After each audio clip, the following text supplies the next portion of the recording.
চণ্ডীগড়। একদম রাইট টাইমে আমাদের ট্রেন পৌঁছে দিয়েছে চণ্ডীগড় থেকে। এবার একদম সোজা যাব আমরা মানালি হয়ে সোলাং। তো বাইরে ড্রাইভার আমাদের অপেক্ষা করছেন।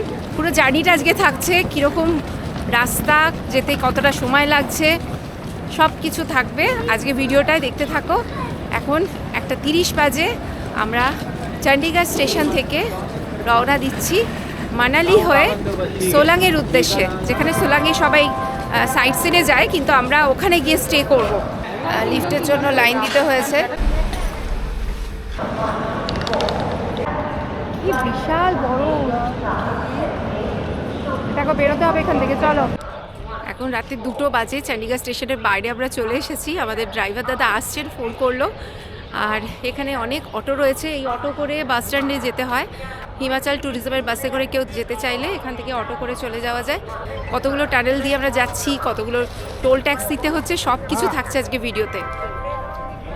চলো, সবাই উঠে পড়েছে, প্রায় 2টো বাজে। আমরা গাড়িতে উঠছি চণ্ডীগড় স্টেশন থেকে। আজ আমরা চণ্ডীগড় থেকে রওনা দিয়েছি সোলাংয়ের উদ্দেশ্যে। চণ্ডীগড় থেকে মানালি পর্যন্ত দূরত্ব 271 কিলোমিটার। সময় লাগবে 5 থেকে 6 ঘন্টা। তবে এখন নতুন রাস্তা হওয়ায় যাত্রার সময় অনেকটাই সহজ আর দ্রুত হয়েছে। মানালি থেকে আমরা আরও যাব 14 কিলোমিটারের মতো সোলাংয়ের দিকে, তাই আমাদের আধ ঘন্টার মতো বেশি সময় লাগবে। 2:30 নাগাদ চণ্ডীগড় জাংশন রেলওয়ে স্টেশন থেকে শুরু করলাম পথ চলা। এখন চারিদিকে অন্ধকার, পাহাড়ি রাস্তা, তেমন কিছুই দেখা যাচ্ছে না, কিন্তু চণ্ডীগড়ের ঝকঝকে চওড়া রাস্তা সত্যি মন ভরিয়ে দিচ্ছে।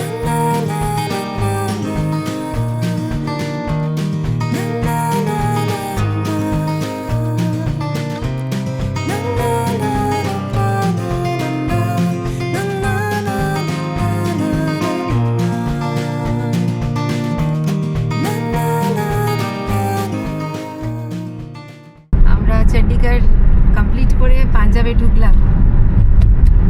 শিবালিক পাহাড়ের পাদদেশে অবস্থিত চণ্ডীগড় পাঞ্জাব ও হরিয়ানা 2 রাজ্যের রাজধানী।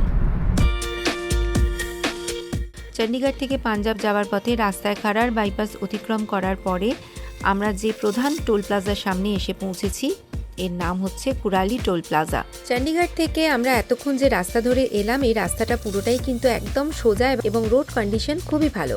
যতক্ষণ আমরা পাঞ্জাবের এই হাইওয়ের মধ্যে দিয়ে যাচ্ছি, ততক্ষণ স্পিড লিমিট থাকছে 90 কিলোমিটার প্রতি ঘন্টায়। এখান থেকে আর 13 কিলোমিটার এগোলেই পৌঁছে যাব রূপনগর। চণ্ডীগড় পেরিয়ে পাঞ্জাব পেরিয়ে এবার আমরা ঢুকে পড়ব হিমাচল প্রদেশে। চারিদিকে এখনো অন্ধকার, তাই এই পথের প্রাকৃতিক সৌন্দর্য আমি নিজেও দেখতে পাচ্ছি না আর তোমাদেরও দেখাতে পাচ্ছি না। তবে অন্ধকার রাস্তায় চারিপাশে আলো জ্বলছে আর আমরা এগিয়ে চলছি, এরও এক অন্যরকম সৌন্দর্য আছে। আর কিছুটা এগোলেই আমরা এই পথে পাবো আমাদের দ্বিতীয় টোল প্লাজা, আর তারপরেই পড়বে আমাদের হিমাচল প্রদেশের প্রবেশদ্বার। এখানে ফাস্ট্যাগের ব্যবস্থা থাকার জন্য কিন্তু বেশ অনেকটা সময় বাঁচছে। আমরা এই মুহূর্তে পাঞ্জাব আর হিমাচল প্রদেশের সীমান্তে রয়েছি, তাই গাড়ির স্পিড এখনো রয়েছে আমাদের ঘন্টায় প্রায় 90 কিলোমিটার। যেই আমরা হিমাচল প্রদেশে ঢুকে যাব, তখন আমাদের এই গাড়ির গতিবেগ রাখতে হবে ঘন্টায় 60 কিলোমিটার। এখান থেকে মাত্র 2 কিলোমিটার দূরেই রয়েছে হিমাচল প্রদেশের প্রবেশদ্বার। হিমাচল প্রদেশের প্রবেশের জন্য এখানে আমাদের এন্ট্রি ফি দিতে হলো 110 টাকা। এখানে আমাদের ক্যাশ পেমেন্ট করতে হলো। সাধারণত দিনের বেলা হলে, বিশেষ করে সকাল থেকে দুপুরের দিকে হলে এই জায়গায় কিন্তু বেশ ট্রাফিক জ্যাম হয়, কিন্তু আমরা যেহেতু ভোর 3:30 নাগাদ এখান দিয়ে পাস করছি, এখন রাস্তা ফাঁকাই পেলাম। হিমাচল প্রদেশে প্রবেশ করার সাথে সাথেই গাড়ির সর্বোচ্চ স্পিড লিমিট হয়ে গেল ঘন্টায় 60 কিলোমিটার। এরপর 1.5 কিলোমিটার এগোলেই আমাদের সামনে পড়বে এই যাত্রার প্রথম টানেল। আমরা চলে এসেছি কাঞ্চি মোড় টানেলের সামনে। কিরতপুর মানালি 4 লেন হাইওয়ের উপরে তৈরি এই টানেলটির দৈর্ঘ্য হচ্ছে 1800 মিটার।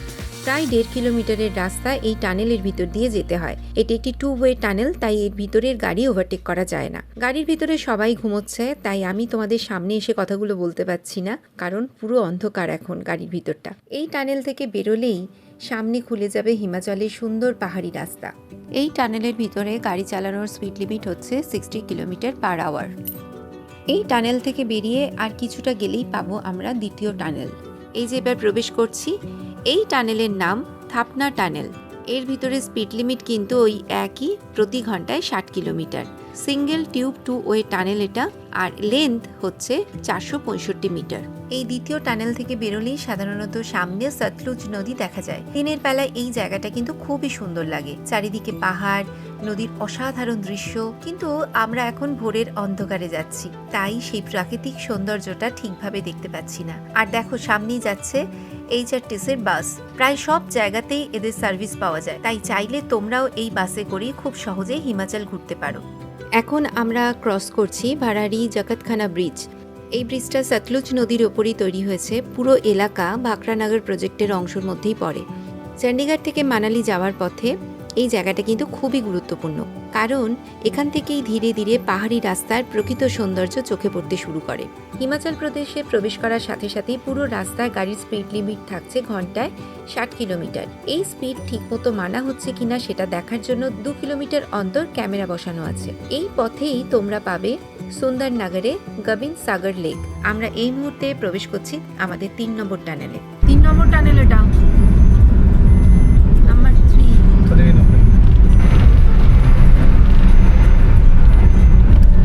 টুনু টানেল থেকে বেরিয়ে আসার কিছুটা বাদেই রাস্তাটা দুদিকে ভাগ হয়ে যাচ্ছে। বাঁদিকের রাস্তা যাচ্ছে মানালির দিকে, আর ডান দিকের রাস্তা যাচ্ছে সিমলা।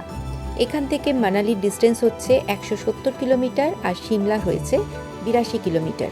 এই পথে আমরা আর কিছুক্ষণ বাদে আমাদের 4 নম্বর টানেল পাবো। কিরতপুর থেকে মান্ডি পর্যন্ত নতুন 4 লেন হাইওয়ে এবং একাধিক টানেল তৈরি হওয়ার জন্য কিন্তু আমাদের ভ্রমণের সময়টা অনেকটা বেজেছে, আর রাস্তাও বেশ নিরাপদ। 4 নম্বর টানেল আসছে। আমরা এই রাস্তায় এবার 4 নম্বর টানেল ক্রস করছি। এর নাম হচ্ছে তিরহা টানেল, আর লেন্থ হচ্ছে 1265 মিটার। এরপরে আমরা পাবো ব্লু টোল প্লাজা, যেটা এই টানেল থেকে 2 কিলোমিটার দূরত্বের মধ্যে পড়বে, আর এর পেমেন্ট হয় ফাস্ট্যাগের মাধ্যমে। এরপরে 6 কিলোমিটার আমাদের আরও যেতে হবে। তারপরে আমরা পাবো 5 নম্বর টানেল। টানেলের নাম হচ্ছে দেবী টানেল। আমরা অলরেডি ঢুকে পড়েছি দেবী টানেলের মধ্যে। এই টানেলের লেন্থ হচ্ছে 740 মিটার। এরপরে 9 কিলোমিটার দূরত্বে আমরা এখন রয়েছে সুন্দরনগর বাইপাস। বাঁদিকের রাস্তাটা সুন্দরনগর সিটিতে চলে যাচ্ছে, আর সোজা রাস্তাটা সুন্দরনগর বাইপাস ধরে আমরা এগোচ্ছি। এই পথে ডান দিকে তোমরা দেখতে পাবে সুন্দরনগর লেক। এই এলাকার এটা হচ্ছে অন্যতম সুন্দর দৃশ্য। কিন্তু আমরা যেহেতু ভোরের আগেই এই পথ চলছি, তাই অন্ধকারের জন্য সেই দৃশ্যগুলো কিন্তু ঠিকভাবে দেখতে পাচ্ছি না। তবে একটা কথা বলতেই হয়, চণ্ডীগড় থেকে মানালি যাবার পথে পুরো রাস্তাটা পাহাড়ি হলেও খুবই চওড়া এবং ভালোভাবে তৈরি করা। তাই এই পাহাড়ি রাস্তায় আমরা যখন রাতে গাড়ি নিয়ে যাবার কথা ভাবলে ভয় পাই, আসলে তেমন কিছু নয়। সতর্কভাবে গাড়ি চালালে এই রাস্তার জার্নি কিন্তু বেশ আরামদায়ক। সুন্দরনগর বাইপাস ক্রস করার পরে আমরা আরও 11 কিলোমিটার এগোলেই পাবো মান্ডি শহরের বাইপাস। আমরা এখন NH21 এর উপর দিয়ে যাচ্ছি। এখান থেকে মান্ডির দূরত্ব 9 কিলোমিটার, কুলুর দূরত্ব 73 কিলোমিটার, আর মানালি হচ্ছে 112 কিলোমিটার। এই যে যাচ্ছি আমরা মান্ডি বাইপাস ধরে, আর বাঁদিকের রাস্তাটা মান্ডি সিটিতে ঢুকে যাচ্ছে। এরপরে আমরা এই রাস্তায় পেয়ে যাব আমাদের 6 নম্বর টানেল, যার নাম জার্লি টানেল। এই টানেলের দৈর্ঘ্য হচ্ছে 1370 মিটার। এই টানেল থেকে বেরোনোর পরে কিছুটা গেলেই আমরা কিন্তু আমাদের 7 নম্বর টানেল পেয়ে যাব। চণ্ডীগড় থেকে মানালি পর্যন্ত নতুন হাইওয়ে এবং বিভিন্ন টানেল হওয়ার ফলে আমাদের কিন্তু এই পথের 3-4 ঘন্টা সময় কমেছে, আর সেই সঙ্গে দূরত্বও কমেছে, আর নিরাপত্তাও বেড়েছে।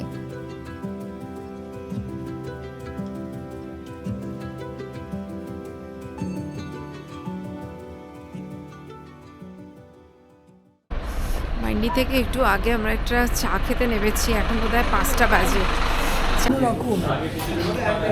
অসাধারণ চাটা। এই চা হচ্ছে 50 টাকা করে, আর একটা ছোট লজেন্সের প্যাকেট যেটা 20 টাকা দাম, সেটা এখানে দাম হচ্ছে 80 টাকা। ছোট বিস্কুটের প্যাকেট, সেটার দামও 40 টাকা নিল। মানে 4 কাপ চা আর একটা বিস্কুট 250 টাকা খরচ। গত বছরে হিমাচল প্রদেশে যে বন্যা হয়েছিল, ভূমিধস হয়েছিল, তার চিহ্ন কিন্তু এখনো রয়ে গেছে, দেখো দেখতে পাওয়া যাচ্ছে। এরপরে আমরা মান্ডি থেকে এগিয়ে যাচ্ছি পান্ডোর দিকে। পান্ডো ড্যাম তার আগে পড়বে। আমরা এখন NH21 এর উপর দিয়ে যাচ্ছি। এখান থেকে কুলুর দূরত্ব 53 কিলোমিটার, মানালি 92 কিলোমিটার। এই দেখো ভোরের আবছা আলোতে পান্ডো ড্যাম দেখা যাচ্ছে। এটা কিন্তু খুব সুন্দর একটা ভিউ পয়েন্ট, তোমরা চাইলে নেবে দেখতে পারো, কিন্তু এখন খুব একটা আলো নেই বলে নামলাম না। বিয়াস নদীর ওপরে তৈরি এই পাণ্ডু বাঁধ হিমাচল প্রদেশের গুরুত্বপূর্ণ জলবিদ্যুৎ প্রকল্প। চারপাশে পাহাড় আর মাঝখানে বিশাল জলাধারের দৃশ্য সত্যি দারুণ লাগবে এখান থেকে, আর দারুণ দারুণ ছবি তুলতে পারবে। অবশ্যই নেব কিন্তু এখানে। এবার আমরা ডান দিকের রাস্তাটা ধরবো। এখান থেকে ঠিক 18 কিলোমিটার দূরে পাবো অর টানেল। এরপরের রাস্তাটা আমরা 60% পাবো 4 লেন হাইওয়ে আর 40% পাবো 2 লেন হাইওয়ে। এই পথে যেতে যেতে তোমাদের চোখে পড়বে মা বগলামুখী রোপওয়ে। এই রোপওয়ে করে পাণ্ডু পাহাড়ের উপরে মা বগলামুখীর মন্দিরে মাকে দর্শন করতে যাওয়া যায়। এই পথে 9 নম্বর এবং 10 নম্বর টানেলের কাজ চলছে। এই টানেলের কাজগুলো সম্পন্ন হয়ে গেলে তখন আমাদের এই রাস্তা ধরে আর যেতে হবে না, টানেলের মধ্যে দিয়ে সরাসরি যেতে পারবো। আমরা এবার প্রবেশ করব 11 নম্বর টানেলে। প্রায় 2100 মিটার লম্বা এই টানেল। আর এই টানেল পার করলেই আমাদের জন্য অপেক্ষা করছে 12 নম্বর টানেল। আস্তে আস্তে ভোরের আলো ছড়িয়ে পড়ছে চারিদিকে। সেই কোমল আলোয় প্রকৃতির রূপ ধরা দিচ্ছে চোখে। কি অদ্ভুত সুন্দর, কি মোহময় এক অনুভূতি। এর মধ্যে আমরা 13 নম্বর টানেল পেরিয়ে এবার ঢুকে পড়ছি অর টানেলে। মাঝখানে একটু নিদ্রা দেবীর আবির্ভাব হওয়ায় 13 নম্বর টানেলটা মিস করে গেছি, তোমাদের দেখাতে পারলাম না। এই অর টানেলের আর একটা নাম কিন্তু কুলুদার টানেল। প্রায় 2.8 কিলোমিটার লম্বা এই টানেল অট ও খিনির মাঝখানে অবস্থিত এবং কুলু মানালি যাওয়ার পথে এটি একটু গুরুত্বপূর্ণ রাস্তা। তবে এই টানেলের ভিতরে আলোর ব্যবস্থা খুব একটা ভালো নয়, আর বর্ষাকালেও কিন্তু অনেক সময় এর ভিতরে জল পড়ে। তাই এই টানেলের ভিতর দিয়ে যাওয়ার সময় একটু সতর্কভাবে যাওয়াই ভালো। অড টানেল থেকে বেরিয়ে আমরা এখন অড ভিলেজের ওপর দিয়ে যাচ্ছি। আর কিছুটা রাস্তা এগিয়ে আমরা এখন পেয়ে গেছি টাকৌলি টোল প্লাজা।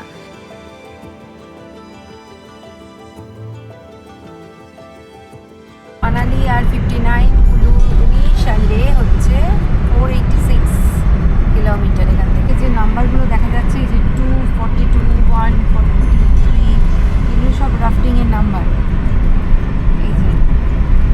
এই যে দেখা যাচ্ছে ভুন্টার এয়ারপোর্ট বাঁদিকে, কতটা দেখা যাচ্ছে বুঝতে পারছি না, তবে এটা কুলু আর মানালির জন্য খুব গুরুত্বপূর্ণ বিমানবন্দর। চণ্ডীগড় বা দিল্লি থেকে এই এয়ারপোর্টে কিন্তু চলে আসতে পারো, আর এখান থেকে মানালির দূরত্ব মাত্র 50 কিলোমিটার। তবে একটাই অসুবিধে, পাহাড়ি এলাকা হওয়ার জন্য আবহাওয়ার পরিবর্তন হয়, তাই সেই কারণে ফ্লাইট দেরিতে ছাড়ে বা বাতিলও হতে পারে। এরকম কোনো অসুবিধায় পড়তে হলে তাই বিকল্প ব্যবস্থা কিন্তু একটা রেখো। মানালি 49, মণিকরণ 53। সামনের রাস্তাটা মানালি একদিকে, মণিকরণ একদিকে চলে যাচ্ছে। কুলু মানালি হাইওয়েতে ভুন্টার থেকে ডান দিকে যে রাস্তাটা চলে যাচ্ছে, এই যে এইদিকে দেখো, এটা যাচ্ছে পার্বতী উপত্যকা ধরে কাসোল মণিকরণের দিকে। প্রায় 30 থেকে 40 কিলোমিটার দীর্ঘ এই রাস্তা, কিন্তু দারুণ সুন্দর মনোরম প্রাকৃতিক দৃশ্য।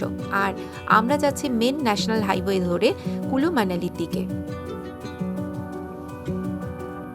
আমরা যত কুলু শহরের দিকে এগোচ্ছি প্রাকৃতিক সৌন্দর্য আরো সুন্দর হচ্ছে। বাঁদিকে দেখা যাচ্ছে কুলু শহর। এটা রাফটিং এর স্টার্টিং পয়েন্ট। আমরা এখন এই যে বাঁদিকে নম্বরগুলো রয়েছে, কুলুর বিখ্যাত বিয়াস নদীর উপরে রাফটিং এখানে হয়। চাইলে তোমরা একটু কিছুক্ষণ এখানে রাফটিং করে তারপরে এগোতে পারো। দেখো মা ফলের দোকান, দেখো ফল কিনবে। এই যে সব আস্তে আস্তে জিনিস পড়া শুরু হচ্ছে। ঠান্ডা আর কমছে না, কত কিছু পরে দিয়েছি তাও শীত করছে। ল্যান্ডিং পয়েন্ট একটু আগে, এখানে আমরা একটু ব্রেকফাস্ট করব কারণ খিদে পেয়েছে। কুছ মিলেগা क्या? अभी तो सब बंद है। এই রাস্তায় প্রচুর রেস্টুরেন্ট রয়েছে, তোমরা খাওয়া দাওয়া সেরে নিতে পারো, কিন্তু যেহেতু এখন ভোরবেলা তাই কোনো রেস্টুরেন্টই খোলেনি।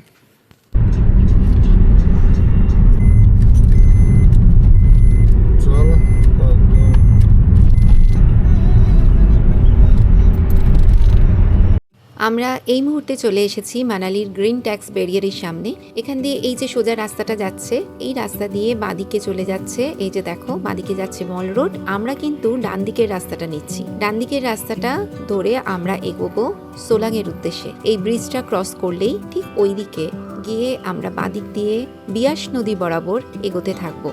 আর এই বিয়াস নদীর বরাবর এগোতে এগোতে প্রাকৃতিক সৌন্দর্য কিন্তু আরো বহুগুণ বেড়ে যাবে। মানালি থেকে মাত্র 13 থেকে 14 কিলোমিটার দূরে, প্রায় 20 মিনিটের মতো রাস্তা। আর সেই পথ জুড়ে অপরিসীম প্রাকৃতিক সৌন্দর্য, পাহাড়, পাইন গাছ, বরফে ঢাকা রাস্তা, সমস্ত কিছু দেখে চোখ যেন জুড়িয়ে যায়। এবার আমরা 2 দিন থাকবো একদম নিরিবিলি, লোকজনের ভিড় থেকে দূরে, শুধু বরফে ঢাকা শান্ত এক স্বপ্নের জায়গায়। যারা নির্জনতা আর প্রকৃতিকে কাছ থেকে অনুভব করতে চাও তাদের জন্য একদম আদর্শ। তোমাদের সাথে কথা বলতে বলতে চলে এসেছি আমরা আমাদের কটেজের সামনে। ড্রাইভার ভাই আমাদের এতখানি রাস্তা যত্ন করে নিয়ে এলো, তার সাথে আলাপ করিয়ে নি। বেশ ভালো মানুষ, তোমরা চাইলে যোগাযোগ করতে পারো। Lakhwinder Singh. Phone number phone number है 9877148101। और चंडीगढ़ से मनाली आने के लिए कौन सा गाड़ी मिलता है आपके? हमारे पास है आर्टिका गाड़ी, स्विफ्ट डिजायर, क्रिस्टा। एक बार रेट बोल दो टेम्पू सबका। ट्रेवल। क्रिस्टा का चंडीगढ़ से मनाली का 6500 रुपया है वन वे का। कोई टूर करना चाहता है उसका 5500 पर डे है। आर्टिका का 4500 पर डे टूर का है, तो ड्रॉपिंग का है 5500 रुपया। छोटी गाड़ी का 4000 रुपया ड्रॉपिंग का। दिल्ली से मनाली का क्रिस्टा का है 12000, आर्टिका 11000, तो छोटी गाड़ी का 9000 रुपया। यही सेम रेट, रिटर्न का भी यही रेट रहता है हमारा। 24 घंटे हमारी सर्विस रहती है। कहीं से भी गाड़ी चाहिए, पूरी कहीं से भी गाड़ी चाहिए, दिल्ली, मनाली, चंडीगढ़, कहीं से चाहिए वहीं से मिलती है गाड़ी हमारे से। এই ড্রাইভার ভাইয়ের নাম্বারটা আমি এই কারণেই দিলাম, আমি নিজে আজকে আমার সাথে ওনার আজকেই পরিচয় হয়েছে এবং আমি ঘুরে খুব স্যাটিসফাইড। মানে প্রথমত আমাদের যেটা আমরা বেড়াতে এসে যেটা ভীষণ বিরক্তিকর লাগে যে ভীষণ তাড়া দেয় সব, কিন্তু এই আমাদের এত সুন্দর করে মানে কোনো জায়গায় বলেনি যে হ্যাঁ তাড়াতাড়ি করুন, বা আমাদের আসবার সময় কোনো সাইট সিন ছিল না, এখন আমরা খেতে গিয়েছিলাম, খেলাম, আর ব্যবহারও খুব ভালো। তো সেই কারণে আমার মনে হলো যে তোমরাও এনার সাথে ঘুরলে ভালো লাগবে। মা সাবধানে চলো, ঘুরে টুরে যেও না। হ্যাঁ,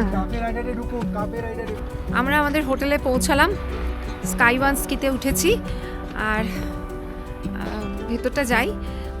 হোটেলের সামনেই বরফ, আর সামনে পুরো যে রয়েছে পাহাড়, পাহাড়ের মধ্যে বরফে ভর্তি, দারুণ লাগছে। এবারে আমরা এখানেই থাকবো। এর পরের ভিডিওতে থাকছে আমরা সোলাংয়ে কোথায় থাকলাম। আজকে তার একটা ছোট্ট ঝলক দিয়ে দিচ্ছি। পরবর্তী ভিডিও নিয়ে খুব তাড়াতাড়ি আসছি। সঙ্গে থেকো আর সবাই খুব ভালো থেকো।